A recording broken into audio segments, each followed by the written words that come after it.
The Secret Garden by Frances Hodgson Burnett. Chapter 2.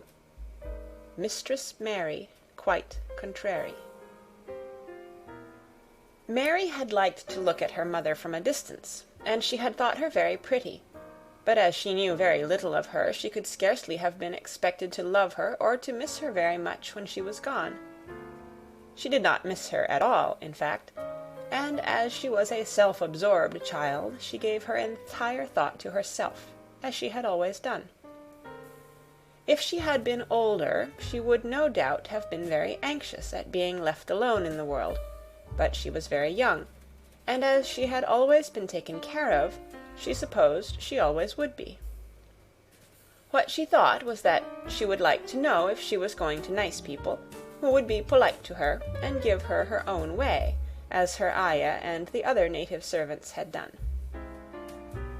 She knew that she was not going to stay at the English clergyman's house, where she was taken at first. She did not want to stay.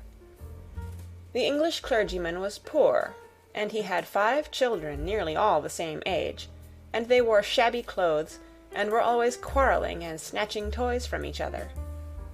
Mary hated their untidy bungalow, and was so disagreeable to them that after the first day or two nobody would play with her. By the second day they had given her a nickname which made her furious. It was Basil who thought of it first. Basil was a little boy with impudent blue eyes and a turned-up nose, and Mary hated him. She was playing by herself under a tree, just as she had been playing the day the cholera broke out. She was making heaps of earth and paths for a garden, and Basil came and stood near to watch her. Presently he got rather interested, and suddenly made a suggestion. "Why don't you put a heap of stones there, and pretend it is a rockery?" he said. "There, in the middle." And he leaned over her to point.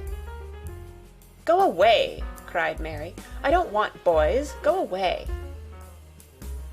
For a moment Basil looked angry, and then he began to tease. He was always teasing his sisters. He danced round and round her, and made faces, and sang and laughed. "Mistress Mary Quite Contrary, how does your garden grow? With silver bells and cockle shells, and marigolds all in a row." He sang it until the other children heard and laughed too, and the crosser Mary got, the more they sang, "Mistress Mary Quite Contrary."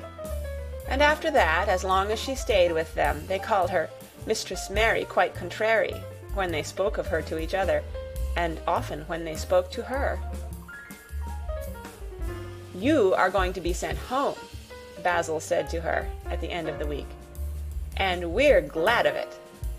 "I am glad of it too," answered Mary. "Where is home?" "She doesn't know where home is," said Basil, with 7-year-old scorn. "It's England, of course. Our grandmamma lives there, and our sister Mabel was sent to her last year. You are not going to your grandmamma. You have none. You are going to your uncle. His name is Mr. Archibald Craven." "I don't know anything about him," snapped Mary. "I know you don't," Basil answered. "You don't know anything. Girls never do. I heard father and mother talking about him.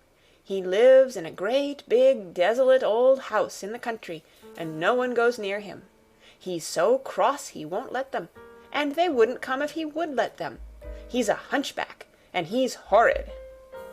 "I don't believe you," said Mary, and she turned her back and stuck her fingers in her ears, because she would not listen any more. But she thought over it a great deal afterward, and when Mrs. Crawford told her that night that she was going to sail away to England in a few days and go to her uncle, Mr. Archibald Craven, who lived at Misselthwaite Manor, she looked so stony and stubbornly uninterested that they did not know what to think about her. They tried to be kind to her, but she only turned her face away when Mrs. Crawford attempted to kiss her, and held herself stiffly when Mr. Crawford patted her shoulder. "She is such a plain child," Mrs. Crawford said pityingly afterward. "And her mother was such a pretty creature.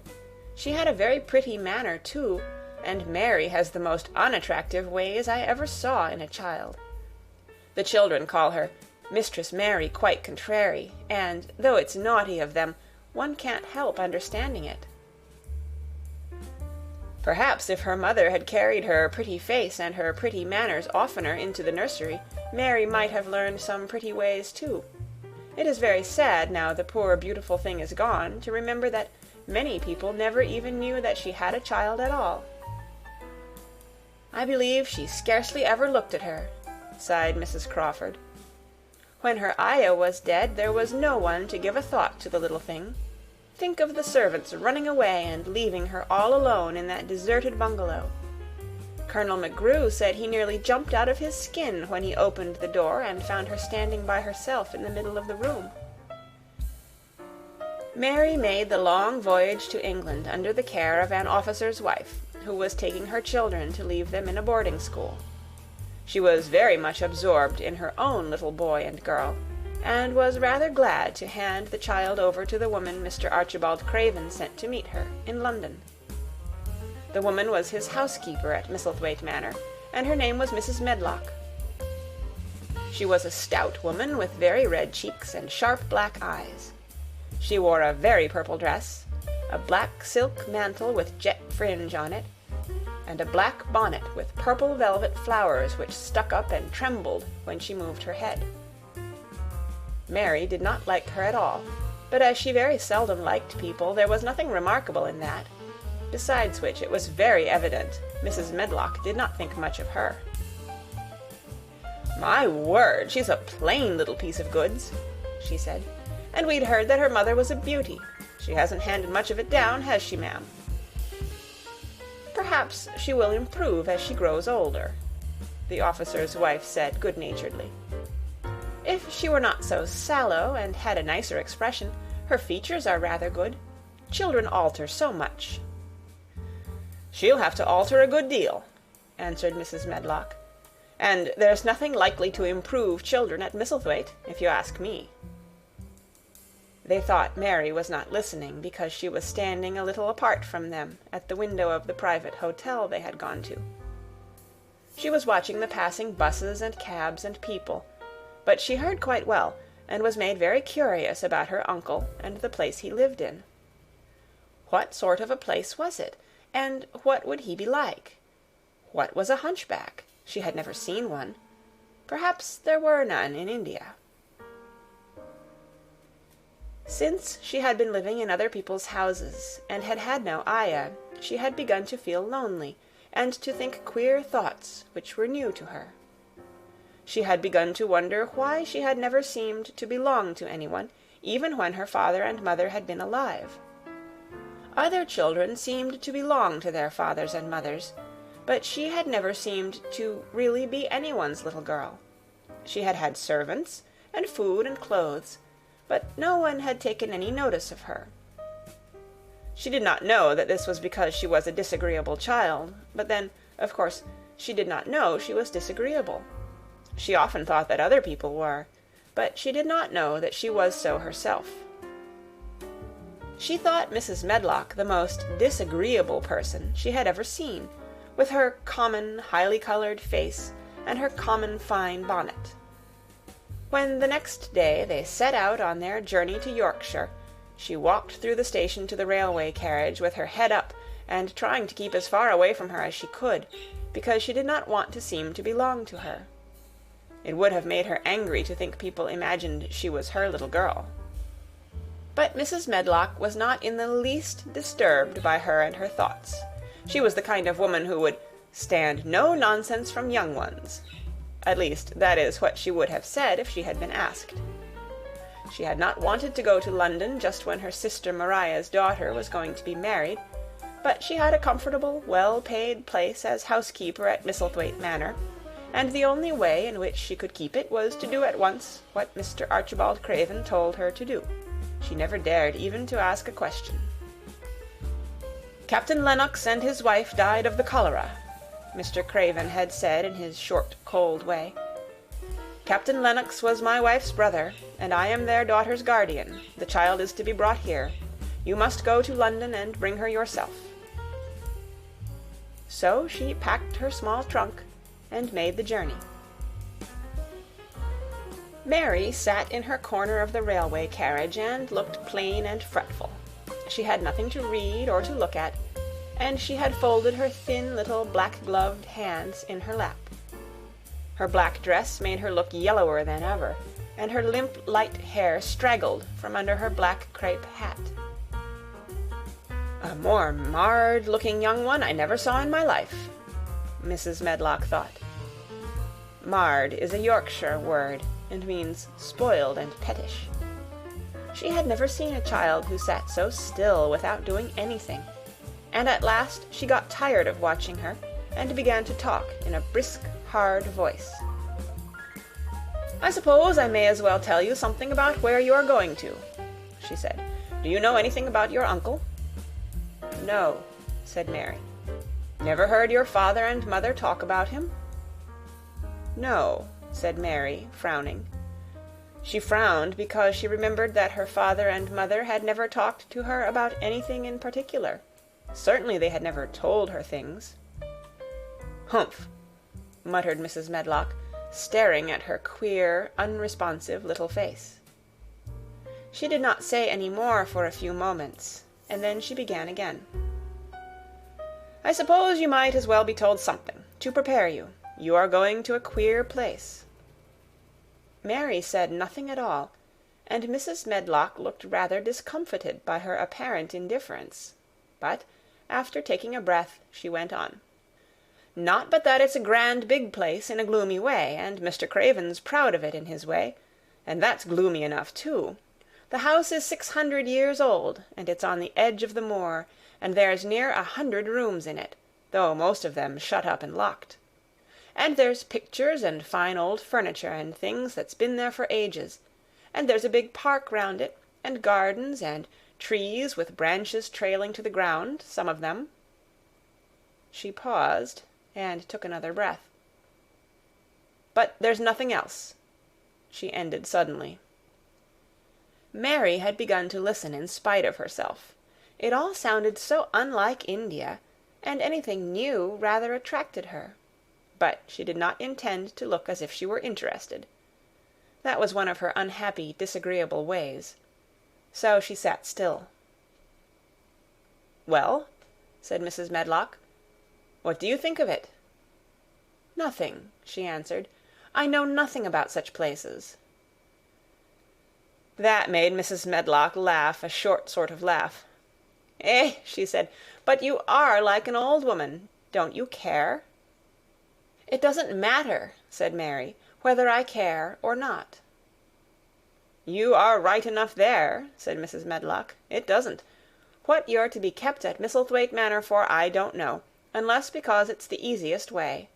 He's not going to trouble himself about you, that's sure and certain. He never troubles himself about no one." She stopped herself as if she had just remembered something in time. "He's got a crooked back," she said. "That set him wrong. He was a sour young man, and got no good of all his money and big place till he was married." Mary's eyes turned toward her in spite of her intention not to seem to care.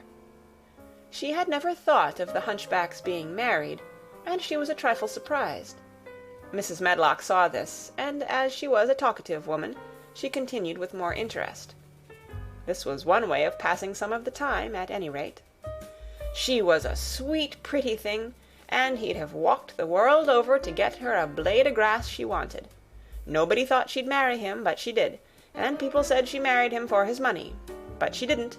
She didn't. Positively. When she died—" Mary gave a little involuntary jump. "Oh, did she die?" she exclaimed, quite without meaning to. She had just remembered a French fairy story she had once read called Riquet à la Houppe. It had been about a poor hunchback and a beautiful princess, and it had made her suddenly sorry for Mr. Archibald Craven. "Yes, she died," Mrs. Medlock answered, "and it made him queerer than ever. He cares about nobody. He won't see people. Most of the time he goes away, and when he is at Misselthwaite he shuts himself up in the west wing, and won't let anyone but Pitcher see him. Pitcher's an old fellow, but he took care of him when he was a child, and he knows his ways." It sounded like something in a book, and it did not make Mary feel cheerful.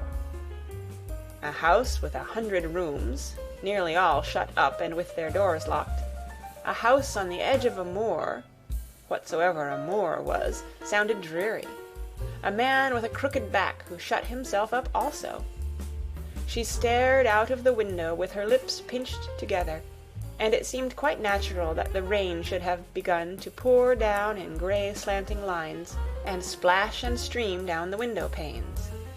If the pretty wife had been alive, she might have made things cheerful by being something like her own mother, and by running in and out and going to parties, as she had done in frocks full of lace.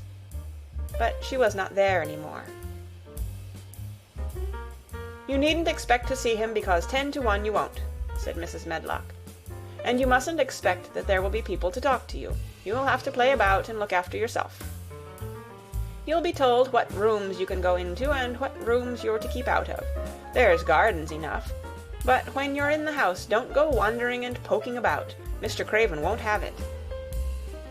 "I shall not want to go poking about," said sour little Mary.